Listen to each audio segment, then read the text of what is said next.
স্বাগত। এখন সকালের সঙ্গে আছে আমি জানসিন জুথিকা।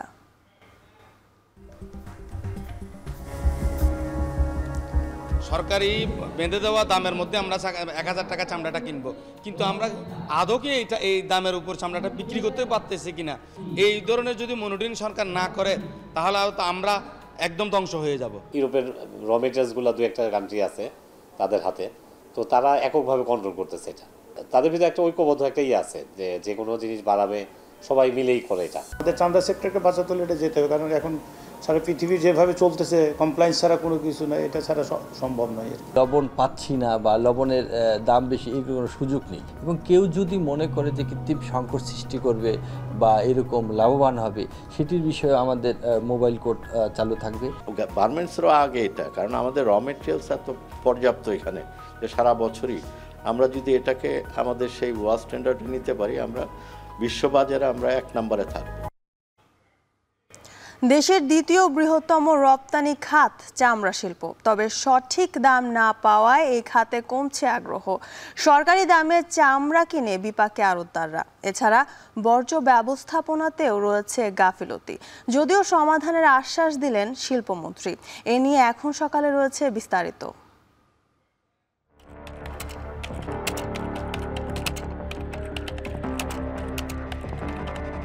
আমাদের ডেটাটা সিকিউরড না। আমরা যখন বিদেশিদের কাছে এই সফটওয়্যারটা বিদেশির কাছ থেকে নিচ্ছি, তখন আমাদের সকল ডেটা তাদের হাতে, সব কিছু ইনফরমেশন কিন্তু তাদের কাছে আছে। এটা কিন্তু একটা ভয়ঙ্কর দিক হতে পারে। মুনাফা লোভী যারা আছে, দেখা যাচ্ছে অনেক সময় তারা প্রপার টেকনোলজির কথা মাথায় না রেখে শুধু মুনাফার দিকে তাকিয়ে এই প্রবলেমগুলো করে। ডোমেস্টিক্যালি আমরা আর্টিফিশিয়াল ইন্টেলিজেন্সের দিকে অ্যাডভান্স হতে পারবো, ডিজিটালি অনেক ডেভেলপ হবে এবং আমাদের লোকালি সফটওয়্যার ডেভেলপ করার সক্ষমতা অনেক ভালো হবে, এবং দেখা যাবে আমরা নিজেদেরকে সাপ্লাই দেওয়ার পরেও আমরা সেটা বিদেশে আপনার সাপ্লাই দিতে পারবো। দেশের সফটওয়্যার ইন্ডাস্ট্রি বড় হলেও কমছে না বিদেশি আধিপত্য। এই খাতে বছরে 500 কোটির বেশি অর্থ চলে যাচ্ছে দেশের বাইরে। প্রশ্ন হচ্ছে, যে সফটওয়্যার দেশেই পাওয়া যাচ্ছে তাহলে বাইরে থেকে কেনা হচ্ছে কেন? কারণ হিসেবে বলা হচ্ছে প্রযুক্তিগত নিরাপত্তা। এ নিয়েও থাকছে বিস্তারিত, তবে শুরুতেই জানবো চামড়ার বাজারের খবর। কোরবানি ঈদের সময় কাঁচা চামড়া সংগ্রহ ও ক্রয়ে সরকার উৎসাহ দিলেও পরবর্তীতে ট্যানারিগুলো কি দরে কিনছে তা নজরদারি করে না কর্তৃপক্ষ। এতে সরকারি দামে চামড়া কিনে বিপাকে পড়তে হয় আড়তদারদের। এছাড়াও কোরবানি ঈদের আগেই দাম বেড়ে যায় লবণ ও কেমিক্যালের। এতে চামড়া সংগ্রহের লক্ষ্যমাত্রা পূরণেও ব্যর্থ হচ্ছে টানারি ব্যবসায়ীরা। কোরবানি ঈদে কাঁচা চামড়া সংগ্রহ, সংরক্ষণ ও রপ্তানিতে কেন বাংলাদেশ পিছিয়ে, তা রয়েছে শোয়েব রহমান ও সিউল আহমেদের যৌথ রিপোর্ট। বলছেন সিউল আহমেদ।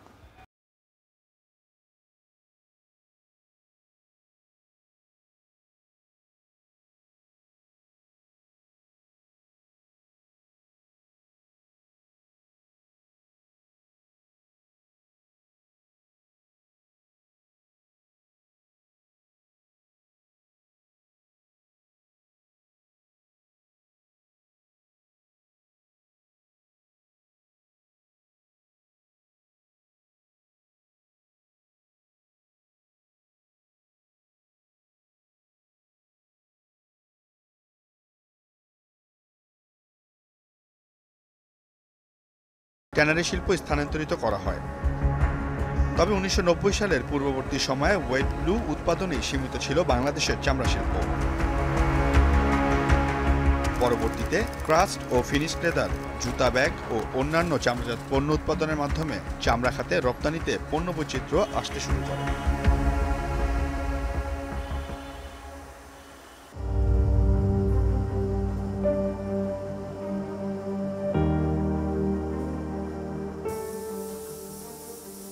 তবে ট্যানারি শিল্প গড়ে ওঠার পর থেকেই এই 74 বছরে কেমন আছে এই শিল্প? এই প্রশ্নের উত্তরে ট্যানারি শিল্পের সব গল্পেই হতাশা ও সম্ভাবনার দুটি দিকই মিলবে। চামড়া প্রক্রিয়াকরণ ও পণ্য উৎপাদনে পরিবেশগত কমপ্লায়েন্স না থাকায় আন্তর্জাতিক বাজারে দেশের চামড়াজাত পণ্যের চাহিদা কখনোই আশানুরূপ হয়নি। আর কোভিড থেকে তার পরবর্তী সময়ে চামড়া খাতের চলমান অগ্রযাত্রায় ভাটা পড়তে থাকে।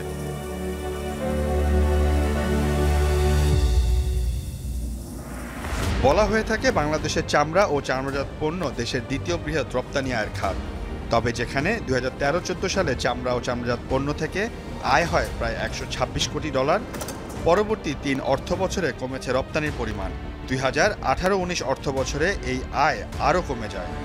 2023-24 অর্থ বছরের প্রথম 8 মাসে চামড়া ও চামড়াজাত পণ্য রপ্তানি করে আয় হয়েছে $71 কোটি, যা গত বছরের একই সময়ের তুলনায় 14% কম।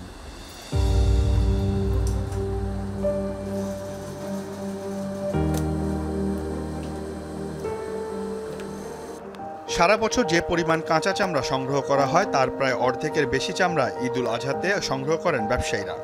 তবে গত কয়েক বছরে কাঁচা চামড়ার সঠিক মূল্য না পাওয়াতে এই ব্যবসা থেকে মুখ ফিরিয়ে নিয়েছে অনেকেই। সরকারি দামে চামড়া কিনে বিপাকে পড়তে হয় আড়তদারদের। আমরা দেখতে চাই দেশের দ্বিতীয় বৃহত্তম নগর ও বাণিজ্যিক রাজধানী চট্টগ্রামের কাঁচা চামড়া ব্যবসায়ীরা কি বলছেন, কেনই বা এই শিল্প পিছিয়ে আছে। এ বিষয়ে চট্টগ্রাম থেকে জানিয়েছেন সহকর্মী শোয়েব রহমান। বিশ্বে কেমিক্যালের বাজার নিয়ন্ত্রণ করছে ইউরোপের গুটি কয়েক দেশ। সেসব দেশ থেকে বাংলাদেশে কেমিক্যাল আমদানিতে সময় লাগছে 3 থেকে 4 মাস পর্যন্ত।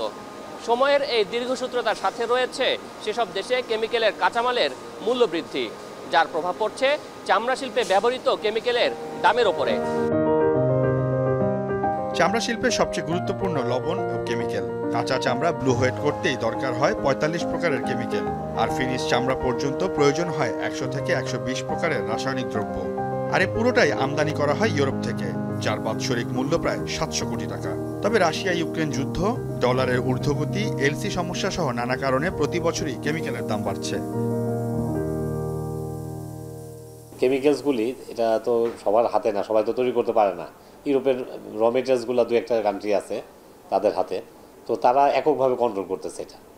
তো যে কারণে যারা ম্যানুফ্যাকচারার কেমিক্যালসের, র মেটেরিয়ালসের দাম বাড়লে তো তাদের হাতে কিছু করা থাকে না। আবার তারাও কিছু এখানে তাদের ভিতরে একটা ঐক্যবদ্ধ একটা আছে যে কোনো জিনিস বাড়াবে সবাই মিলেই করে এটা। এবারই প্রথম পিস হিসাবে চামড়ার দাম নির্ধারণ করেছে সরকার। ঢাকার বাইরে প্রতি পিস লবণযুক্ত চামড়ার সর্বনিম্ন মূল্য 1000 টাকা ঠিক করা হয়েছে। তবে ট্যানারি মালিকরা এই নির্দেশনা মানেন না বলে অভিযোগ আড়তদারদের। আর এবার 3 থেকে 3.5 লাখ পিস চামড়া সংগ্রহের প্রস্তুতি নিচ্ছেন চট্টগ্রামের ব্যবসায়ীরা। আতুরারা ডিপোর বড় বড় আড়তে এখন চলছে কোরবানি ঘিরে প্রস্তুতি। সরকারি বেঁধে দেওয়া দামের মধ্যে আমরা 1000 টাকা চামড়াটা কিনবো, কিন্তু আমরা আদৌ কি এই দামের উপর চামড়াটা বিক্রি করতে পারতেছি কিনা, আমাদের মূলধনটা ঠিক থাকতেছে কিনা, এই ধরনের যদি মনিটরিং সরকার না করে তাহলে তো আমরা একদম ধ্বংস হয়ে যাব। কারণ এই চামড়া তো আমাদের রাখার মতো কোনো ব্যবস্থা নাই, কারণ আমরা তো প্রসেসিংয়ের ব্যবস্থা নেই, আমরা কাঁচামাল তো আমরা খেতেও পারবো না, রাখতেও পারবো না। এছাড়াও অকার্যকর ব্যবস্থাপনার কারণে লেদার ওয়ার্কিং গ্রুপ LWG সনদ থেকে স্বীকৃত পাচ্ছে না এই দেশের ট্যানারি শিল্প। দেশে প্রায় 20টির বেশি ট্যানারি থাকলেও এখন পর্যন্ত মাত্র 5টি প্রতিষ্ঠান LWG সনদ পেয়েছে। সেই সব কয়টি সাভার চামড়া শিল্পনগরীর বাইরে অবস্থিত। শিল্পনগরীর কোনো প্রতিষ্ঠান ট্যানারি শিল্পের মান সনদ প্রদানকারী আন্তর্জাতিক সংস্থা লেদার ওয়ার্কিং গ্রুপ থেকে স্বীকৃতি পাচ্ছে না। আমাদের চামড়া সেক্টরকে বাঁচাতে হলে এটা যেতে হবে, কারণ এখন সারা পৃথিবী যেভাবে চলতেছে কমপ্লায়েন্স ছাড়া কোনো কিছু নয়, এটা ছাড়া সম্ভব নয়। আর একমাত্র LWG ছাড়া ট্যানারি থেকে কিনতেছে চায় না, এবং তারা সে সুযোগটা নিচ্ছে। তারা প্রাইসিং যেভাবে করতেছে এটা তো এইভাবে প্রায় এই দামে সেল করে তো কেউ প্রফিট করতে পারতেছে না। এখন করবে কি, তার সাথে কাঁচা চামড়া কিনছে, কেমিক্যালস কিনছে, প্রোডাকশন করছে, এখন তো তার কাছে বিক্রি করা ছাড়া উপায় নেই। এবার দেখা যাক কোরবানি ঈদকে সামনে রেখে সাভার চামড়া শিল্পনগরীর প্রস্তুতি কেমন। এবছর লবণযুক্ত প্রতি বর্গফুট গরুর চামড়ার দাম ঢাকায় 55 থেকে 60 টাকা এবং ঢাকার বাইরে 50 থেকে 55 টাকা। গত বছর নির্ধারিত দামের চেয়ে এবারের দাম 5 টাকা বেশি। অন্যদিকে সারা দেশে খাসির চামড়া 20 থেকে 25 টাকা এবং বকরির চামড়া 18 থেকে 20 টাকা নির্ধারণ করা হয়েছে। বাংলাদেশ ট্যানার্স অ্যাসোসিয়েশনের তথ্য মতে এবছর প্রায় 1 কোটি পিস কাঁচা চামড়া সংগ্রহ করা হবে। তবে তার জন্য লবণ ও কেমিক্যালের কারসাজি বন্ধে সরকারকে উদ্যোগ নেওয়ারও দাবি জানায় সংগঠনটি। আমাদের যে প্রিজারভেশন সমস্যাটা, এটা কিন্তু প্রতি বছরের ন্যায় এই বছরও আছে। কারণ আপনারা জানেন যে এই বছরও আমাদের কিন্তু সেই গরমের সময়ই আমাদের কোরবানি ঈদটা হচ্ছে। তো যে কারণে যে আমাদের দ্রুত প্রিজার্ভেশন কিভাবে করা যায় সেটা হলো আমাদের সবচেয়ে বড় মানে চ্যালেঞ্জ। তো সেক্ষেত্রে আপনার লবণের সরবরাহটা আমাদের নিশ্চিত থাকতে হবে। বিসিকের তথ্য মতে এবার কোরবানি ঈদের আগেই লবণের রেকর্ড পরিমাণ উৎপাদন হয়েছে। একই সাথে কোরবানি ঈদে চামড়া সংরক্ষণের জন্য যে 1 লাখ মেট্রিক টন লবণ প্রয়োজন সেটিও প্রস্তুত রয়েছে। তবে ব্যবসায়ীরা বলছেন কোরবানি ঈদের দিন থেকে মধ্যস্থভোগী সিন্ডিকেটের মাধ্যমে একদিকে যেমন লবণের কৃত্রিম সংকট তৈরি হয়, অন্যদিকে লবণের দামও বেড়ে যায় কয়েক গুণ। আমরা এখন দেখতে চাই এই বিষয়ে কি বলছে লবণ মিল মালিক সমিতি ও ব্যবসায়ীরা। চামড়া সংরক্ষণের প্রধান উপকরণ লবণ। এবছর প্রতিটি গরু মহিষের জন্য 10 কেজি এবং ছাগল ভেড়ার জন্য 5 কেজি লবণ ধরা হয়েছে। গত বছরের চাইতে এবছর 2,05,000 মেট্রিক টন বেশি লবণ উৎপাদন হয়েছে। তবে ব্যবসায়ীরা বলছেন চট্টগ্রামে গত 15 দিনের ব্যবধানে লবণের মন প্রতি দাম বেড়েছে 150 থেকে 200 টাকা, বিক্রি হচ্ছে 980 থেকে 1020 টাকায়। তবে ঢাকায় এখনও লবণের দাম বাড়েনি। গত 15-20 দিন আগে ছিল 870 টাকার মতো, এখন চলতেছে 1020 টাকা। বৃষ্টি হলে এটা দাম তো বেড়ে যায়। যেহেতু ঈদের দিন অনেক মিল ফ্যাক্টরি বন্ধ থাকে, তো এই সুযোগটা ওরা অনেক সময় নেয়।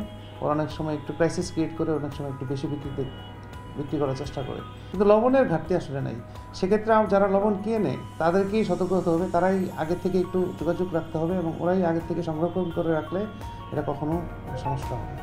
তবে প্রতি বছরের মতো এবারও কোরবানি ঈদের আগে বেড়েছে লবণের দাম। তখন বাংলাদেশ ক্ষুদ্র কুটির শিল্প বিসিক বলছে দাম নিয়ন্ত্রণে কঠিন পদক্ষেপ নিচ্ছে তারা।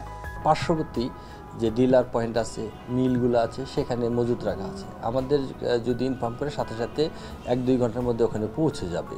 সেক্ষেত্রে লবণের দৌড়তে যে লবণ পাচ্ছি না বা লবণের দাম বেশি, এই কোনো সুযোগ নেই। এবং কেউ যদি মনে করে যে কৃত্রিম সংকট সৃষ্টি করবে বা এরকম লাভবান হবে, সেটির বিষয়ে আমাদের মোবাইল কোর্ট চালু থাকবে। এদিকে সাভার চামড়া শিল্প নগরীর কেন্দ্রীয় বর্জ্য পরিশোধনাগার বা সিটিপি কার্যকারিতা সঠিকভাবে হচ্ছে না। এছাড়াও কঠিন বর্জ্য ব্যবস্থাপনাতেও রয়েছে গাফলতি। তবে খুব দ্রুতই চামড়া শিল্প নগরীর কেন্দ্রীয় বর্জ্য পরিশোধনাগারের সমাধানের আশ্বাস দিলেন শিল্পমন্ত্রী। এছাড়াও কয়েক বছরের মধ্যে চামড়া রপ্তানিতে বাংলাদেশ বিশ্বের অন্যতম প্রধান দেশ হিসেবেও আত্মপ্রকাশ করবে বলে দাবি তার।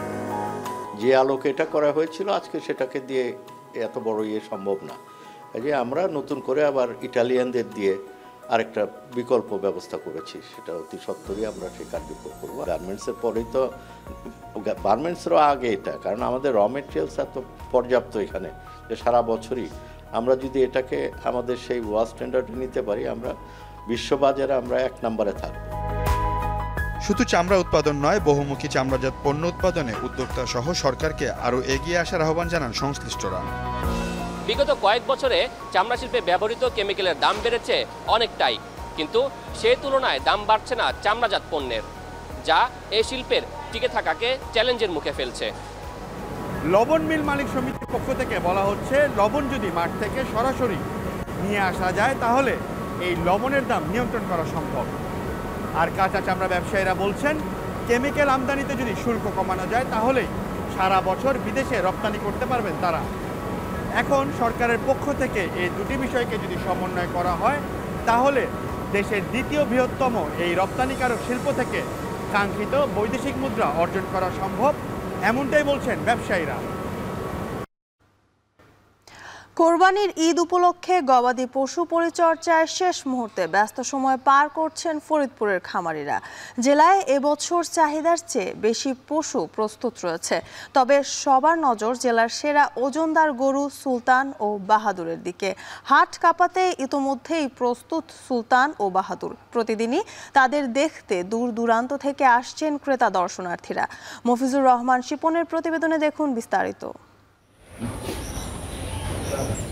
আদরে লালন করা বিশালাকার ষাঁড় গরু দুটির নাম রাখা হয়েছে সুলতান ও বাহাদুর। ওজন, আকৃতি ও সৌন্দর্যে তারা নজর কেড়েছে সবার। এরই মধ্যে জেলার সেরা গরু হিসেবে পরিচিতি পেয়েছে। প্রতিদিনই দূর দূরান্ত থেকে দেখতে আসছেন ক্রেতা ও দর্শনার্থীরা। 3.5 বছর বয়সী সুলতানের ওজন 28 মণ ও একই বয়সী বাহাদুরের ওজন 27 মণ। সম্পূর্ণ প্রাকৃতিক উপায়ে লালন পালন করা হয়েছে গরু দুটিকে। সুলতানের দাম চাওয়া হচ্ছে 25 লাখ টাকা আর বাহাদুরের দাম চাওয়া হচ্ছে 22 লাখ। এছাড়াও খামারে রয়েছে বিভিন্ন ওজনের গরু ও খাসি। ফার্মের অবস্থা খুবই ভালো। আমরা ঈদ উপলক্ষে 100 গরুর মতো ইনশাল্লাহ রেডি করছি এই ঈদে বেচা কিনি করার জন্য। ইনশাল্লাহ প্রতিদিনই কাস্টমার আসতেছে, আমরা অনেক সুন্দর বেচাকিনি করতেছি, অনলাইনে বিক্রি করি। আর আমাদের বিক্রি করার পর আমাদের একটা নিয়ম আছে, সেটা হলো আমাদের এই ফার্মের তরফ থেকে আমরা প্রতিটা গরু ফ্রি ডেলিভারি দিই। জেলায় এবছর ছোট বড় ৮,৮২৯টি খামারে কোরবানি উপলক্ষে ১,৩৫,৭৯৮টি পশু প্রস্তুত করা হয়েছে। জেলার চাহিদা রয়েছে ১,৩১,৪০৫টি। উদ্বৃত্ত পশু বিভিন্ন জেলার চাহিদা পূরণ করবে। আমাদের নিজেদের চাহিদা দিয়েও আমরা অন্য ডিস্ট্রিক্টে পাঠাতে পারবো, এ বিষয়ে কোনো সমস্যা নাই। আর আমরা আগে থেকে এটা আমাদের মনিটরিং করতেছি এবং ভ্যাকসিনেশন করা হয়েছে, এবং তারা যারা কেমিক্যাল বা অন্য স্টেরয়েড বা হরমোন জাতীয় ব্যবহার না করে, এই জন্য তাদের আগে খামারি এবং অফিসারদের আমরা ট্রেনিং দিয়েছি। প্রাকৃতিক উপায়ে পালিত গরুর চাহিদা বেশি ক্রেতা মহলে। এখন ফরিদপুর। কোরবানির ঈদ উপলক্ষে জামালপুরের ইসলামপুর থেকে ঢাকার উদ্দেশ্যে ছেড়েছে প্রথম ক্যাটল স্পেশাল ট্রেন। প্রতিটি গরু পরিবহনে খরচ পড়ছে মাত্র 500 টাকা। ট্রেনে গরু পরিবহনে খরচ কম সহ নানা সুবিধা পাচ্ছে খামার মালিক ও গরু ব্যবসায়ীরা। ট্রেনের অভ্যন্তরে সার্বিক নিরাপত্তা দিতে কাজ করছে রেলওয়ে নিরাপত্তা বাহিনী। সহকর্মী জুয়েল রানার প্রতিবেদনে দেখুন বিস্তারিত। ট্রেনে কোরবানির পশু পরিবহনে কমেছে খরচ, পাশাপাশি মিলেছে সড়ক মহাসড়কের যানজট থেকে রেহাই। বুধবার সন্ধ্যায় জামালপুরের ইসলামপুর থেকে 25টি ওয়াগনে 400টি গরু নিয়ে এবারের প্রথম ট্রেন ছেড়ে যায় ঢাকার উদ্দেশ্যে। ব্যবসায়ীরা জানান, খরচ কমার পাশাপাশি পথে পথে চাঁদাবাজি সহ নানা ভোগান্তি থেকে রেহাই পেয়েছেন তারা। এছাড়াও কমেছে দুর্ঘটনার ঝুঁকি। যদি ট্রাকে নিয়ে যায় রিক্স, ছিনতাইকাররা ধরে, চাঁদাবাজারা ধরে, হ্যাঁ, এই কারণে আমরা ট্রেন গরু নিয়ে গেলে আমাদের সুযোগ সুবিধা ভালো থাকে এবং ভাড়াও কম। ট্রাকে একটা গরু নিয়ে গেলে 1822 টাকা খরচ পড়ে, তাতে আমাদের লস হয়ে যায় ব্যবসা করতে। ট্রেন এমন করে নিরাপদ, বুঝছেন, ওগুলো সাদা আছে, হ্যাঁ, ভাড়া কম, 8,000 টাকা ভাড়া। ইসলামপুর থেকে ঢাকা পর্যন্ত পশু পরিবহনে প্রতিটি ওয়াগনের ভাড়া নির্ধারণ করা হয়েছে 8,000 টাকা। এতে ভালো সাড়া পাওয়ার কথা জানিয়েছেন রেল কর্তৃপক্ষ। এছাড়াও এমন পরিবহন ব্যবস্থা চালু রাখার পাশাপাশি রাজধানী ঢাকা থেকে ক্যাটল স্পেশাল ট্রেন চালুর বিষয়ে ঊর্ধ্বতন মহলের সাথে আলোচনার আশ্বাস দিয়েছেন কর্তৃপক্ষ। স্বল্প মূল্যে এবং নিরাপদে তারা ঢাকায় গরু নিয়ে বসতে পারে, এতে তারা অন্তত খুশি এবং এই সার্ভিস পেয়ে তারা উপকৃত হচ্ছে এবং তারা আমাদের কাছে আনন্দের সাথে জানাচ্ছে যে আমরা সবসময় এই আপনারা যদি গরু গাড়ি চালান আমরা গরু বহন করব। ইসলামপুর রেলওয়ে স্টেশন থেকে কোরবানির পশু নিয়ে ঢাকা পর্যন্ত পৌঁছে দেওয়ার জন্য রেলওয়ে নিরাপত্তার বাহিনীর সার্বিক দায়িত্ব পালন করছে। এখানে নিরাপত্তা দায়িত্ব থাকবে আমাদের রেলওয়ে নিরাপত্তা বাহিনী, তারা সার্বিক নিরাপত্তার দায়িত্ব থাকবে এবং নির্বিঘ্নে ঢাকায় পৌঁছে দিবে, যাতে কোনো অপ্রীতিকর ঘটনা না ঘটে। দীর্ঘদিন বন্ধ থাকার পর 2021 সাল থেকে কম খরচে কোরবানির পশু পরিবহনে ক্যাটল স্পেশাল নামে বিশেষ ট্রেন চালুর উদ্যোগ নেয় রেল কর্তৃপক্ষ। বৃহস্পতিবার জামালপুরের ইসলামপুর ও মেলান্দহ স্টেশন থেকে আরও 2টি ট্রেন কোরবানির পশু নিয়ে ঢাকার উদ্দেশ্যে ছেড়ে যাবে।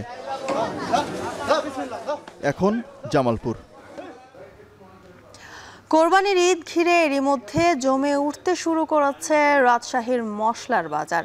পেঁয়াজ ও রসুন উৎপাদনে সমৃদ্ধ হলেও অন্যান্য মশলার বেশিরভাগই আমদানি করে আনা হয় বাজারে। এক্ষেত্রে খরচ বাবদ মশলার বাড়তি দামের বোঝা টানতে হয় সাধারণ ক্রেতাদের। সজীব আহমেদের ক্যামেরায় বিস্তারিত মাসুমা আক্তারের প্রতিবেদনে। রাজশাহীর নওহাটায় রিপন হোটেলে চলছে গরুর কালাভুনা রান্নার প্রস্তুতি। খাবারকে সুস্বাদু করতে ব্যবহার করা হচ্ছে নানা উপকরণ। আর এই মাংস রান্নার প্রধান অনুষঙ্গ হিসেবে তাতে এক এক করে যোগ করা হচ্ছে পেঁয়াজ কুচি, আদা রসুন বাটা, হলুদ ও মরিচ গুঁড়ো, তেজপাতা এবং দারুচিনি, এলাচ, লবঙ্গ সহ হরেক রকম মশলার গুঁড়ো। মাছ কিংবা যে কোনো মাংস রান্নায় ব্যবহৃত এসব মশলার কতটুকু উৎপাদন হয় রাজশাহীতে এবং রাজশাহীর এই মশলার বাজার কতটা আমদানি নির্ভর, চলুন সেটি দেখতে আপনাদের এখন নিয়ে যাব রাজশাহীর বাজারে।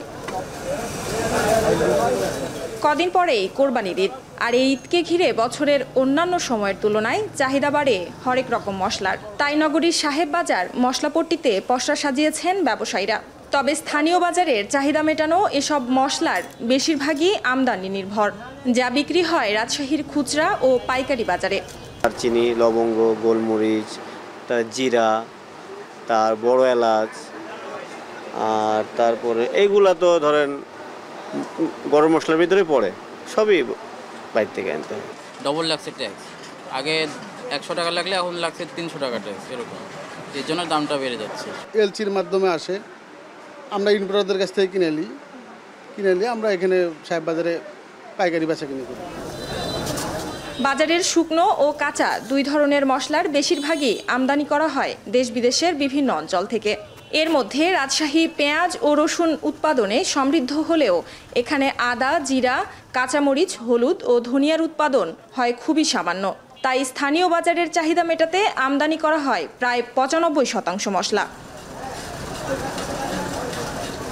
এছাড়া ঈদ মৌসুমে প্রায় 45 থেকে 70 কোটি টাকার মশলার বিক্রি হয় নগরীর প্রায় 50টি আড়তে। তবে ঈদকে ঘিরে এখনও পুরোপুরি জমে ওঠেনি মশলার বিক্রি। তবে এরই মধ্যে বাজারে বেড়েছে প্রায় সব মশলার দাম। মশলার বাজারে দামের এই অস্থিরতার পেছনে আমদানিতে ডলারের বাড়তি দাম সহ নানা খাতে ব্যয় বৃদ্ধিকেই দায়ী করছেন সংশ্লিষ্ট ব্যবসায়ীরা। পাইকারি বাজারে কিছুটা আপনার কম বেশি হয়েছে, আমাদের কেনাতে একটু বেশিও পড়ছে। যেমন এলাচের দামটা একটু বেড়েছে, কেজিতে 5 থেকে 600 টাকা। ডলারের দাম বাড়তির কারণে একটু মশলার দাম বাড়তি, প্রত্যেকটা মশলা আইটেমের দাম বাড়তি। একটা দামের বাজারটা বেশি, খুচরাতে একটু বেশি হচ্ছে, আগে একটু কম ছিল, এখন একটু বাড়তি। এদিকে ঈদের আগে মশলার ঊর্ধ্বমুখী দরে অস্বস্তিতে নিম্ন মধ্যবিত্ত ক্রেতারা, কমেছে ক্রয় ক্ষমতা। দারচিনি 60 টাকা, মানে 600 টাকা কেজি। কিছুদিন আগে আমরা কিনছি কত, 400 টাকা। সব মশলার দামই বাড়তি মোটামুটি। আমি এই জন্য অল্প অল্প করে মশলা কিনলাম, 50 গ্রাম করে মশলা কিনলাম, মানে সাধ্যের বাইরে চলে গেছে। জেলা কৃষি সম্প্রসারণ অধিদপ্তরের তথ্য মতে রাজশাহীতে গত 3 বছরে স্থানীয়ভাবে উৎপাদন কমেছে পেঁয়াজ, রসুন ও হলুদের এবং উৎপাদন বেড়েছে ধনিয়ার। পাশাপাশি চাষাবাদ হচ্ছে আদা ও জিরার। কৃষি কর্মকর্তারা বলছেন পেঁয়াজ ও রসুন উৎপাদনে স্বয়ংসম্পূর্ণ এ জেলা, তাই প্রতি বছরই উদ্বৃত্ত ফলন থাকে। এছাড়া বস্তা পদ্ধতিতে আদা চাষ ও জিরা চাষেও রয়েছে সম্ভাবনা। মাসুম আক্তার, এখন, রাজশাহী। দেশের প্রযুক্তি খাতে এখনও কমেনি বিদেশি প্রযুক্তি সেবার আধিপত্য। প্রতি বছর 500 কোটির বেশি অর্থ দেশের বাইরে চলে যায় বিভিন্ন সফটওয়্যারের লাইসেন্স ও মাসিক সাবস্ক্রিপশন কিনতে, অথচ একই প্রযুক্তির সেবা দেওয়ার সক্ষমতা রাখে দেশীয় কোম্পানিগুলো। তারপরও কেন বিদেশি প্রযুক্তির দিকে এত আগ্রহ বেসরকারি প্রতিষ্ঠানগুলোর? শাহাদাত অপরুর প্রতিবেদনে দেখুন বিস্তারিত।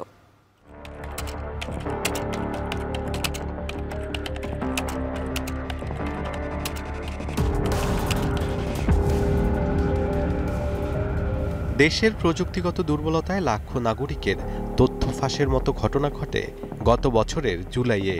কিছুদিন পরপর সফটওয়্যার ও ওয়েবসাইটের দুর্বলতার সংবাদ শঙ্কিত করে দেশের মানুষদের। অন্যদিকে দেশে বসে অ্যাপ কিংবা সফটওয়্যার বানিয়ে বিদেশে সেবা দিচ্ছেন অনেকেই, আবার কেউ কেউ ঘরে বসে কাজ করছেন বিদেশি সফটওয়্যার কোম্পানিতে। বিদেশের নানা সমস্যার সমাধানে প্রযুক্তিগত সব সেবা দিচ্ছে ছোট বড় নানা কোম্পানি। এতে যেমন মিলছে বড় অঙ্কের অর্থ, তেমনি তাদের কর্মদক্ষতায় খুশি সেবা গ্রহীতারা। তবে দেশের বাজারে এখনো কেন বিশ্বাস অর্জন করতে পারেনি তারা? বারবারই যেটা প্রশ্নবিদ্ধ হয় বাংলাদেশের গভর্নমেন্ট লেভেলের কাজগুলোতে, সেগুলো টেন্ডারের মাধ্যমে মুনাফা লোভী যারা আছে, দেখা যাচ্ছে অনেক সময় তারা প্রপার টেকনোলজির কথা মাথায় না রেখে শুধু মুনাফার দিকে তাকিয়ে এই প্রবলেমগুলো করে। তো সেক্ষেত্রে তাদেরও আরও বেশি সদয় এবং সচেতন থাকা উচিত, কারণ তাদের এই বদনামের ভাগিদার কিন্তু পুরা সফটওয়্যার ইন্ডাস্ট্রিকে বহন করতে হয় এবং বিদেশে আমাদের মান কিন্তু ক্ষুণ্ণ হয়। এই জায়গাগুলোতে কিন্তু কম্পিটিটিভ, যদি আমরা প্রপারলি সুন্দর কাজ দিতে না পারি তাহলে কিন্তু আমরা পরবর্তী কাজ পাই না।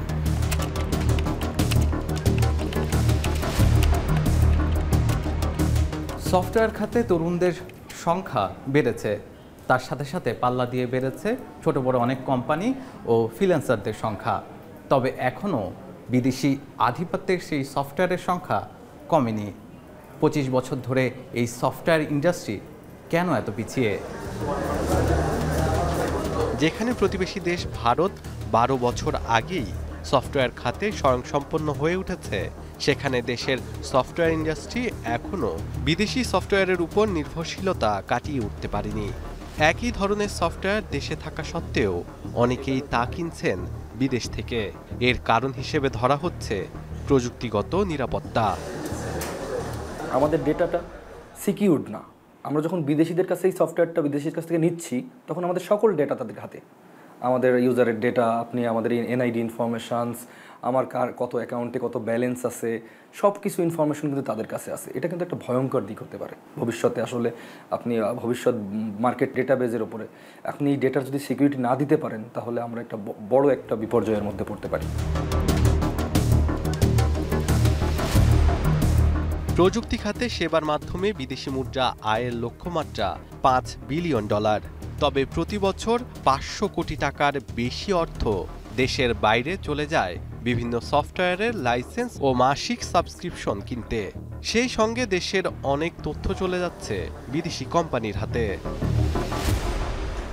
ডোমেস্টিক্যালি আমরা আর্টিফিশিয়াল ইন্টেলিজেন্সের দিকে অ্যাডভান্স হতে পারবো, ডিজিটালি অনেক ডেভেলপ হবে এবং আমাদের লোকালি সফটওয়্যার ডেভেলপ করার সক্ষমতা অনেক ভালো হবে এবং দেখা যাবে আমরা নিজেদেরকে সাপ্লাই দেওয়ার পরেও আমরা সেটা বিদেশে আপনার সাপ্লাই দিতে পারবো। আরেকটা বড় নেগেটিভ পার্ট হলো এই সফটওয়্যার রিলেটেড আমরা বিশাল একটা অ্যামাউন্ট ফরেন কারেন্সিতে কিন্তু বিদেশে চলে যাচ্ছে। 1997-এর পর থেকে ধীরে ধীরে এগিয়ে চলা সফটওয়্যার খাত এখনো অনেক বাধার সম্মুখীন হচ্ছে। বাধা কাটিয়ে উঠে এই খাত হয়ে উঠবে পোশাক শিল্পের মতো রপ্তানির আরেকটি বড় খাত। এই সেক্টরগুলোতে বিদেশিদের এখনও দখলে আছে, তাদের সফটওয়্যারের চাহিদা এখনও তাদের কাছে বেশি। এটার এক্স্যাক্টলি কারণ হচ্ছে যে আমাদের ইন্ডাস্ট্রিটা আসলে, আমাদের সফটওয়্যার ইন্ডাস্ট্রি, আমাদের সফটওয়্যারগুলো আসলে পপুলার হয় নাই, কারণ আমাদের পর্যাপ্ত ইনভেস্টমেন্টের অভাব আছে।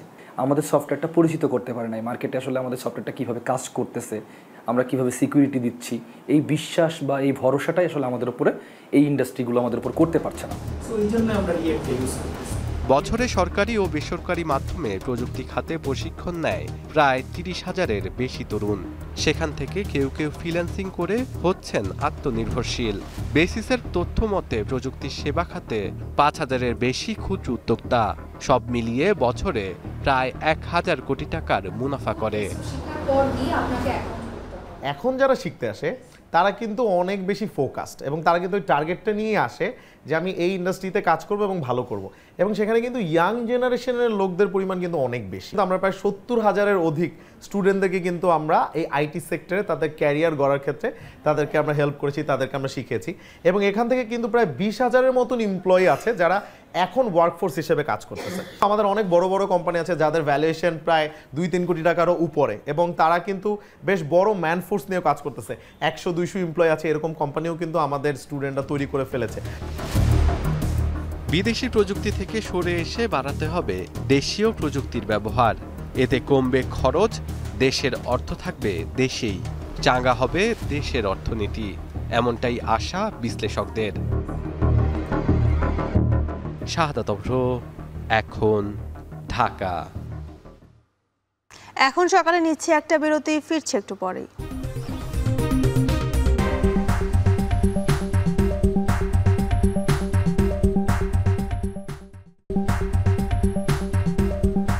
বিরতির পর ফিরে এলাম, আপনারা দেখছেন এখন সকাল। নওগাঁর বাজারে উঠতে শুরু করেছে সুমিষ্ট আম। বাজারে গোপাল ভোগ, হিমসাগর, নাক ফজলি ও ল্যাংড়া আম পাওয়া যাচ্ছে। আমের দাম ভালো হওয়ায় খুশি বিক্রেতারা। অন্যদিকে চড়া দামের কারণে বাজারে এসে রীতিমতো ঘাম ঝরছে সাধারণ ক্রেতাদের। বিস্তারিত আব্বাস আলীর প্রতিবেদনে।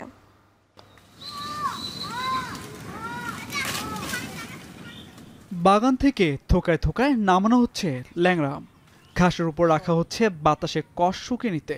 এরপর ক্যারেটে ভরে নিয়ে যাওয়া হচ্ছে সাপাহার 0 পয়েন্টের গড়ে ওঠা বৃহৎ আমের আড়তে। এবছর আবহাওয়াজনিত কারণে গাছে মুকুল আসতে কিছুটা দেরি হয়েছে, সে কারণে আম পেকেছেও দেরিতে।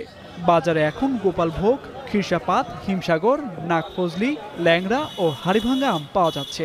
বাজারে ভালো দাম পেয়ে খুশি চাষিরা। অন্যদিকে চড়া দামে আম বিক্রির অভিযোগ ক্রেতাদের।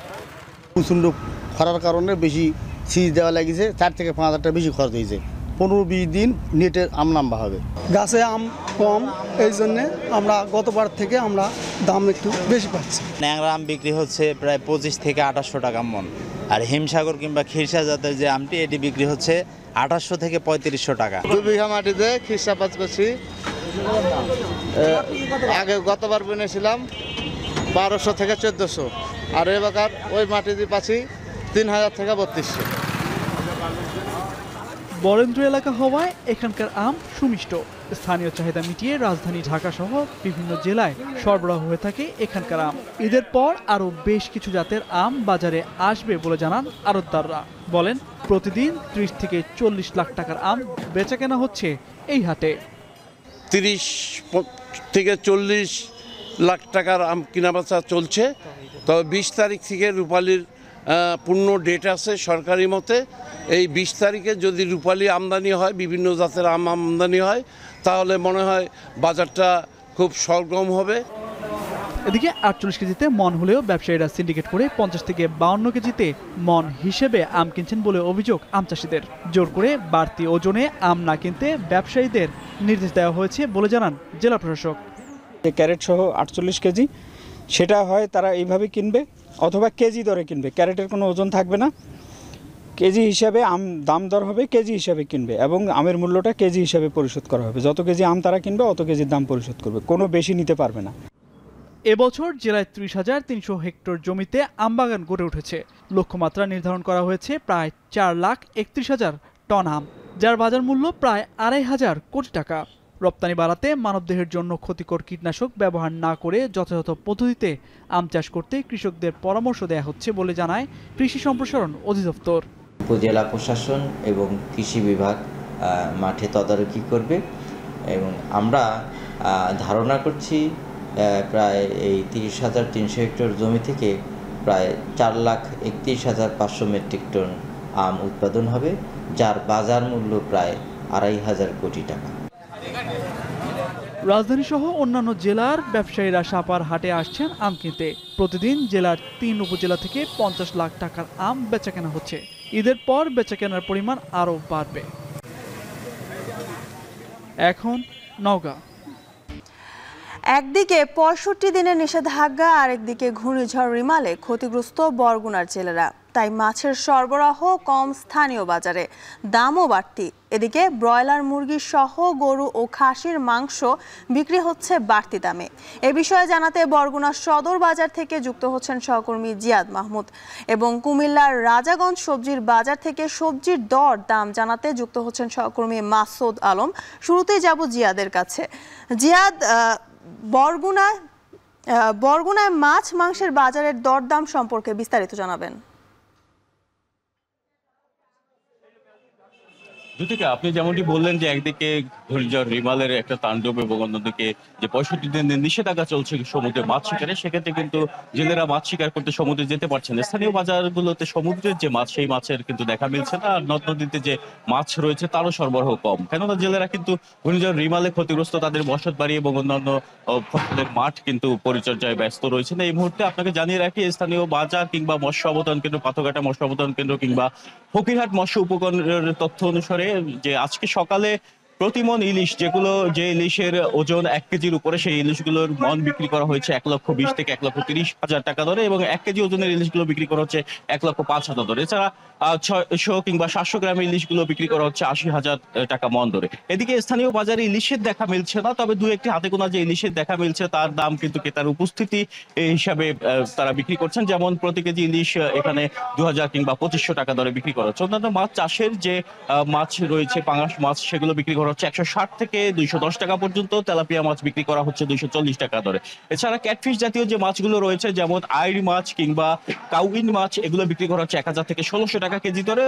শিং মাছ বিক্রি করা হচ্ছে 800 থেকে 1,000 টাকা কেজি দরে। আর কার্প জাতীয় যে মাছগুলো রয়েছে, যেমন সিলভার কাপ মাছ বিক্রি করা হচ্ছে 250 টাকা কেজি, বিরর কাপ বিক্রি করা হচ্ছে 350 টাকা কেজি। এছাড়া রুই এবং কাতল মাছ বিক্রি করা হচ্ছে 350 থেকে 400 টাকা কেজি দরে। অন্যান্য মাছের ক্ষেত্রেও কিন্তু একই অবস্থা, যেমন তপসে মাছ 700 থেকে 900 টাকা দরে বিক্রি করা হচ্ছে, পোয়া মাছ বিক্রি করা হচ্ছে 350 থেকে 500 টাকা। আর যেসব মাছ নদ নদীতে পাওয়া যাচ্ছে সেগুলোও কিন্তু 50 থেকে 100 টাকা বাড়তি দরে বিক্রি করা হচ্ছে। এদিকে মাংসের দামও কিন্তু কিছুটা ঊর্ধ্বমুখী রয়েছে। গরু মাংস বিক্রি করা হচ্ছে 800 টাকা কেজি দরে। ব্রয়লার মুরগির দাম কিছুটা কম হলেও, যেমন ব্রয়লার মুরগি গত সপ্তাহে বিক্রি করা হয়েছিল 220 টাকা কেজি দরে, এখন বর্তমানে আজকে বাজারে সকালে বিক্রি করা হচ্ছে 190 টাকা কেজি দরে। লেয়ার মুরগি বিক্রি করা হচ্ছে 370 টাকা কেজি দরে। আর খাসির মাংস বিক্রি করা হচ্ছে 1,000 টাকা কেজি দরে। এদিকে আমরা এখানকার ব্যবসা রাজশাহী এবং যারা পাইকার আড়তদার, মাছের পাইকার আড়তদার রয়েছেন তাদের সাথেও কথা বলছি। তারা জানিয়েছেন যেহেতু বর্ষাকালের আর মাত্র 2-1 দিন বাকি এবং এই বর্ষা শুরু হলে মাছের সরবরাহ বাড়বে এবং জেলেরা নদ নদীতে মাছ শিকার করতে গেলে মাছের সরবরাহ বাড়ার দরুন এই স্থানীয় বাজারগুলোতে মাছের দামও কিন্তু কিছুটা কমতে শুরু করবে। এই ছিল বরগুনা থেকে আমার কাছে সবশেষ। ধন্যবাদ জিয়াদ। এবার চলে যাব কুমিল্লায়, সেখানে আছেন আমাদের আরেকজন সহকর্মী মাসুদ আলম। মাসুদ, কুমিল্লার বাজারে সবজির দরদাম কেমন দেখছেন?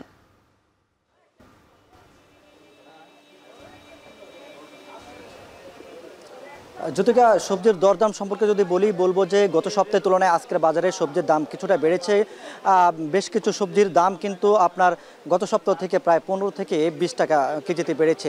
তবে আবার কিছু সবজির দাম কিছুটা কমেছে বলতে, বিশেষ করে কাঁচামরিচের দাম কমেছে। গত সপ্তাহে যে কাঁচামরিচ বিক্রি হয়েছিল আপনার 200 টাকায়, সেটি আজকের বাজারে বিক্রি হচ্ছে 170 থেকে 180 টাকা দরে।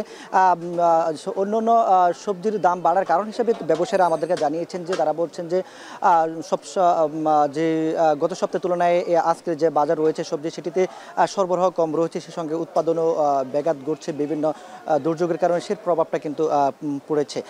বিশেষ করে ঘূর্ণিঝড়ে যে বিভিন্ন সবজির যে ক্ষেতগুলোতে যে ক্ষতিগ্রস্ত হয়েছে, সেটার প্রভাবটি কিন্তু এখন পর্যন্ত রয়ে গেছে বাজার জুড়ে। আজকে যদি আমি বলি অন্যান্য সবজির দরদাম সম্পর্কে, তাহলে বলবো যে ঢেঁড়স বিক্রি হচ্ছে 35 থেকে 40 টাকায়, সে সঙ্গে আলু বিক্রি হচ্ছে 60 টাকা দরে, শসা বিক্রি হচ্ছে 100 টাকায়, বেগুন বিক্রি হচ্ছে 50 টাকা থেকে 60 টাকা দরে। দামের ক্ষেত্রে আপনার যে টমেটো, লাউ এবং শসার দামটাই কিন্তু বেড়েছে 15 থেকে 10 টাকায়। সে সঙ্গে আপনার যে টমেটো, সেটি বিক্রি হচ্ছে 80 টাকা থেকে 90 টাকা এবং ঝিঙ্গা যেটি কেজি দরে বিক্রি হচ্ছে আপনার 80 টাকা দরে। যদিও এই সবজি দুটার দাম ছিল আপনার 65 থেকে 70 টাকা, সেটি এখন 10 টাকা বেড়ে কিন্তু বিক্রি হচ্ছে। একই সঙ্গে যে এই মৌসুমে যে অন্যান্য সবজিগুলো রয়েছে, যেমন আপনার লতি, সেটির দামও কিন্তু বেড়েছে। গত সপ্তাহে যে লতির দাম ছিল, যে কচুর লতি, সেটি বিক্রি ছিল 55 থেকে 60 টাকা দরে, সেটি এবার আজকের বাজারে প্রায় 5 টাকা বাড়তি দরে বিক্রি হচ্ছে। সে সঙ্গে শাকের কথা যদি বলি, শাকের দামও কিন্তু বেড়েছে প্রতি আটিতে প্রায় 10 থেকে 15 টাকা। সে সঙ্গে শীতকালীন কিছু সবজি আমরা দেখি যে ফুলকপি, সেটির দামও কিন্তু বেশ ভালো রয়েছে, তবে সেটি কিন্তু অপরিবর্তিত রয়েছে বলে তারা আমাদেরকে জানিয়েছেন। সে সঙ্গে করলার দামটা যদি বলি, করলার দামটা কিন্তু আপনার বেড়েছে। করলা বিক্রি হচ্ছে প্রায় 90 টাকা দরে। অন্যদিকে যে মিষ্টি কুমড়ার দামটাও বেড়েছে। তবে ব্যবসায়ীরা বলছেন যে সবজির বাজারটা একটু উঠানামা করে, এটি চাহিদা এবং যোগানের উপর নির্ভর করে। তবে ক্রেতারা বলছেন যে বাজার মনিটরিংয়ের অভাবে কিন্তু যে খুচরা পাইকারি সব জায়গাতে কিন্তু সবজির দামটা নিয়ে একটি সিন্ডিকেট তৈরি করে থাকেন ব্যবসায়ীরা। তো বরগুনা এবং কুমিল্লা থেকে বাজার পরিস্থিতির খবর জানাচ্ছিলেন সহকর্মীরা। এখন সকালে নিচ্ছে আরেকটা বিরতি, ফিরছে একটু পরেই।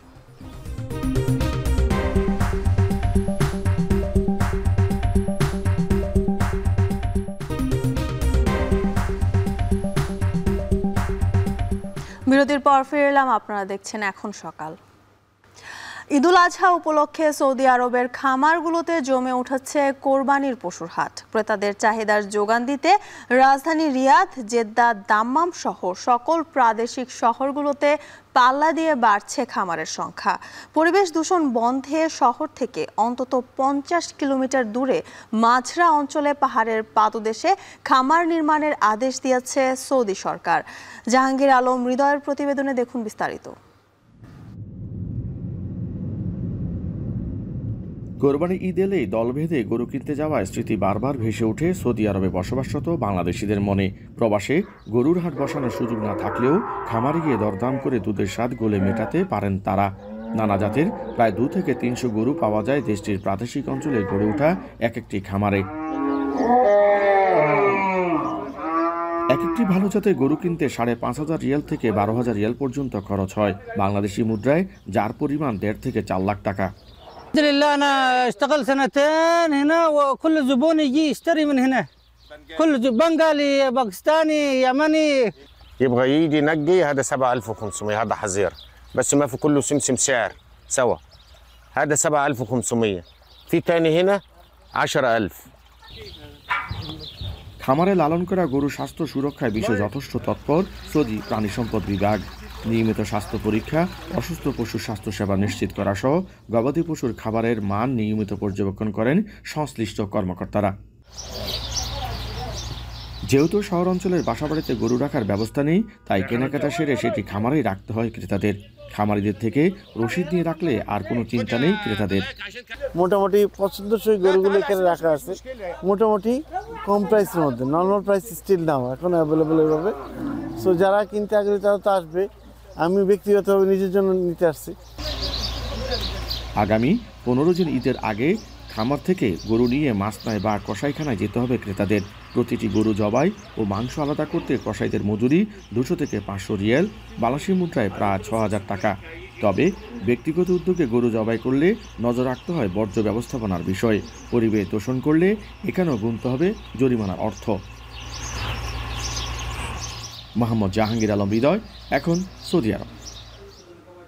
শেষ করছি এখন সকাল। এখন টেলিভিশন ওয়েবসাইটে দেখতে ভিজিট করুন www.ekhon.tv। এছাড়া এখন টেলিভিশন ফেসবুকে দেখতে ভিজিট করুন facebook.com/tv.ekhon এবং ইউটিউবে এখন টেলিভিশন দেখতে ভিজিট করুন youtube.com/c/ekhon tv।